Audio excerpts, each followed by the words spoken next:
Hello दोस्तों, स्वागत है आपका अली मैथ्स में।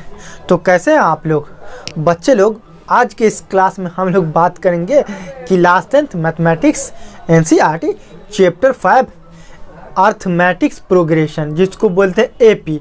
अर्थमेटिक्स प्रोग्रेशन को हिंदी में क्या बोलते हैं? समांतर श्रेणी। तो समांतर श्रेणी में एक्सरसाइज 5.2 का क्वेश्चन नंबर 3 का पहला और दूसरा सवाल सॉल्व करने वाले हैं। क्वेश्चन नंबर 3 में 5 सवाल है और पांचों सवाल में रिक्त स्थान को भरना है। मतलब बॉक्स टाइप का रिक्त स्थान दिया गया है और आपको बोल रहा है बॉक्स भरने के लिए। आइए क्वेश्चन पढ़ते हैं और क्वेश्चन क्या बोलता है उसे सॉल्व करते हैं। देखिए क्वेश्चन नंबर 3, निम्न एपी में बॉक्सेस के पदों को ज्ञात कीजिए। एपी दिया गया है आपको 2 बॉक्स 26। अब बॉक्स जो है एपी का ये बॉक्स है, बॉक्स को भरना है। क्वेश्चन नंबर 2 बॉक्स 13 बॉक्स 3, ये बॉक्स को भरना है। आपके सामने में स्क्रीन पे नजर आता होगा। क्वेश्चन नंबर 3 का 5 सवाल सेम इसी तरह का है और सभी में रिक्त स्थानों के बॉक्स को भरना है। तो आइए किस तरह बॉक्स को भरते हैं। आपके सर बताए होंगे बच्चे लोग कि एपी का कोई भी सवाल रहे तो आपको एक लाइन लिखना पड़ेगा। वो एक लाइन है कि मान लिया कि एपी के प्रथम पद A1 और सारबंतर D। हम लोग माना कि एपी के प्रथम पद A और सारबंतर D है। प्रथम पद मतलब पहला पद और सारबंतर मतलब कॉमन डिफरेंस, जिसको क्या बोलते हैं? सारबंतर कॉमन डिफरेंस मतलब हर एक पद की बीच की दूरी। तो यहाँ आपको अकॉर्डिंग टू क्वेश्चन के अनुसार क्या दिया हुआ? पहला पद दिया गया है, दूसरा पद बॉक्स दिया मतलब दूसरा पद निकालना है और तीसरा पद भी दिया गया है। आइए सॉल्यूशन स्टार्ट करते हैं। तो कितना बच्चे लोग का कमेंट आता है कि सर सवाल को कहाँ से शुरू करें, कहाँ से सॉल्व करना स्टार्ट करें। तो देखिए बच्चे लोग कि आप लोगों को जो दिया है वहाँ से स्टार्ट करेंगे और उसे सॉल्व करेंगे। देखिए दिया क्या है? दिया है ए मानिए या A1 मानिए 2, A2 बराबर निकालना ही है। A2 बराबर वाट और A3 भी दिया। A3 कितना? 26। आपको क्वेश्चन बोल रहा है कि बॉक्स को भरना है मतलब A2 निकालना है। तो A2 कैसे निकलेगा? जब A पता रहेगा और D पता रहेगा। D मतलब कॉमन डिफरेंस, सारबंतर। आइए किस तरह पता करते हैं। आपके सर बताए होंगे A3 या फिर A4 या फिर A5 कैसे निकलता है। मतलब A3 कैसे निकलेगा? A2 में D जोड़ेंगे तो A3 निकलेगा। कैसे? A2 में D जोड़ेंगे। A4 कैसे निकलेगा? A3 में D जोड़ेंगे तो A4 निकलेगा। सेम इसी तरह A3। तो A3 कैसे? तो A3 जो होगा A प्लस 2D। A3 को A प्लस 2D लिख सकते हैं? जी सर लिख सकते हैं।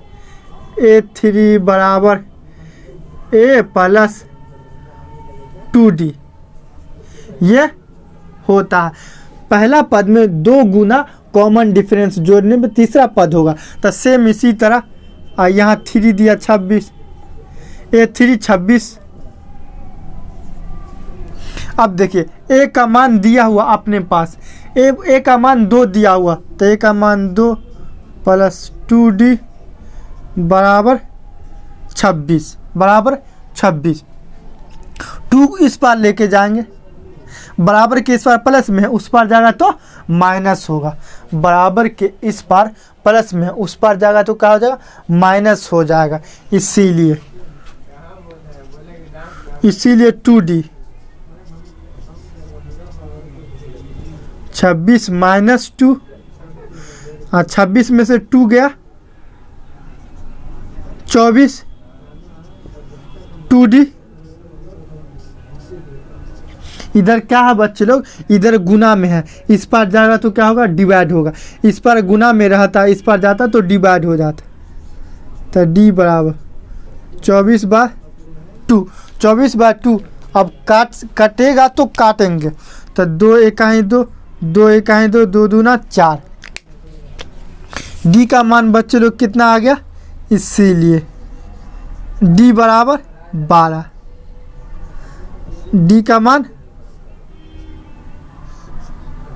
12 आ गया। डी का मान 12 आ गया।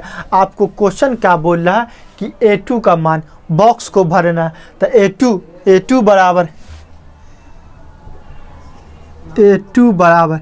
A प्लस डी, क्योंकि पहला पद में कॉमन डिफरेंस जोड़ेंगे तो A2 निकलेगा। A का मान आपको दिया गया 2 प्लस डी का मान अभी निकाले हैं 12 और 12 2 14। A2 का मान 14 आ गया। बॉक्स में कितना आ जाएगा, 14। यही आपका आंसर आ गया। अब देखिए सेम इसी तरह क्वेश्चन नंबर 2 को सॉल्व करेंगे। यहाँ तक वीडियो अच्छा लगा तो लाइक करके सब्सक्राइब करना ज़रूर। बच्चे लोग आगे की क्लास में हम लोग क्वेश्चन नंबर 2 सॉल्व करेंगे।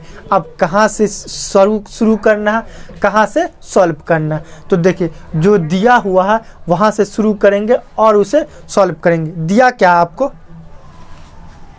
देखिए A1 जो है मतलब A1 निकालना ही है।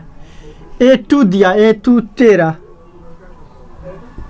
कितना 13। A3 निकालना है। A4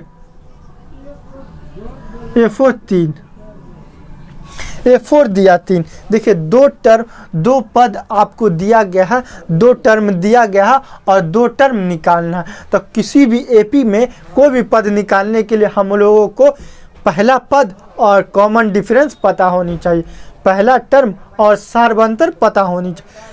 आइए इसको सॉल्व करेंगे ये दोनों को और कॉमन डिफरेंस सार्वंतर का पता करेंगे।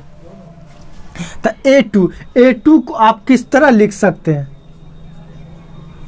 A2 को A प्लस डी लिख सकते हैं। 13 दिया ही हुआ। A2 को A प्लस डी लिख सकते हैं।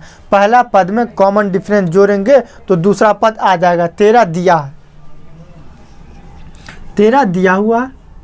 अब सेम इसी तरह A4 को इस तरह लिख सकते हैं, A प्लस 3D बराबर 3, 3D बराबर 3। इस तरह आप लोग लिख सकते हैं। देखिए पहला पद में 3 गुने दी गुना करके जोड़ेंगे पहला पद में तो क्या आएगा, चौथा पद। अब गौर से देखिएगा, समीकरण 1, समीकरण को यहाँ पे लाए, समीकरण 1 को इसके नीचे रखिए। A प्लस डी बराबर 13, कहाँ से, समीकरण 1 से,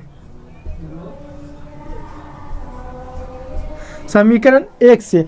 अब क्या करेंगे, घटाएंगे। क्या करेंगे, घटाएंगे।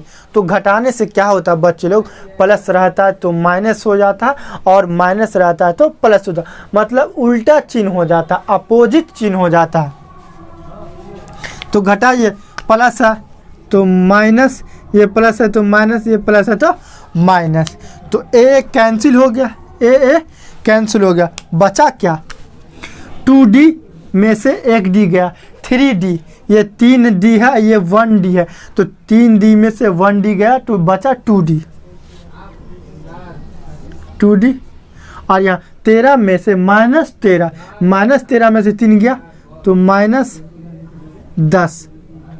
अभी आपके सर बताएंगे कि इधर गुना में है, इस पार जाए तो डिवाइड होता है, इस पार गुना में है, इस पार गया तो डिवाइड हुआ। सेम इसी तरह -10/2। अब कटेगा तो काटेंगे और नहीं कटेगा तो नहीं काटेंगे। ये कट रहा है, 2 एकाई 2 और 2 पंचे 10। डी का मान कितना निकल गया, इसीलिए डी का मान कितना निकला, -5। डी का मान -5 निकल गया। और आपको क्वेश्चन बोल रहा है बॉक्स में भरने के लिए तो पहला पद निकालना, तो पहला पद कैसे निकलेगा। आप डी का मान समीकरण 1 में रखें। डी का मान 1 में रखने पे डी का मान 1 में रखे। देखिए समीकरण 1 में डी का मान रखिए, 1 में समीकरण 1 में डी का मान, तो a प्लस डी बराबर 13।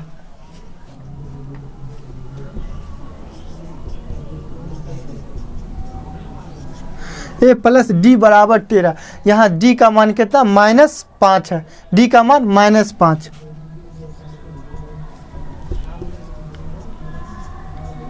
बराबर 13 तो इस पर चला जाएगा, इस पर प्लस में है, उस पर जाएगा तो माइनस में। तो ये बराबर 5 प्लस 13, 5 प्लस 13 क्या हो जाएगा 13 प्लस 5 18। ए का मान निकल गया, ए का मान निकल गया 18। सेम इसी तरह बच्चे लोग A3 का मान निकालेंगे। अब A3 का मान निकालेंगे तो कैसे निकलेगा, देखिए A भी पता हो गया और D भी पता हो गया। तो जब AD पता है तो AP का हम लोग कोई भी पद निकाल सकते हैं। पहला पद पता रहे और कॉमन डिफरेंस पता रहे तो AP में किसी भी पद को, किसी भी टर्म को पता किया जा सकता है। आइए A3 का पता करते हैं। इसीलिए A3 बराबर A प्लस 2D, A3 बराबर A प्लस 2D। पहला पद में 2 गुने D जोड़ने पे A3 प्राप्त हो जाएगा। तो A का मान अभी निकाले हैं 18 प्लस 2 और D का मान यहाँ -5 निकाले हैं तो -5 सॉल्व करिए। 18 और 5 दूना 10, 18 में से 10 गया 8, 18 में से 10 गया 8। A3 का मान निकल गया 8। इस तरह हम लोग देखिए A1 का मान 18 निकला और A3 का मान 8। इस तरह हम लोग इसे सॉल्व करके बता सकते हैं। यही आपका क्या हो गया आंसर। इस तरह हम लोग इसे सॉल्व करके बता सकते हैं। दोस्तों यह वीडियो कैसा लगा कमेंट में हमें बताइए। अगर आप मेरे चैनल पे नए हैं तो प्लीज़ सब्सक्राइब करके बेल आइकन घंटी दबा दें ताकि हमारी नई वीडियो का नोटिफिकेशन सबसे पहले आप तक पहुंच सके। Thank you.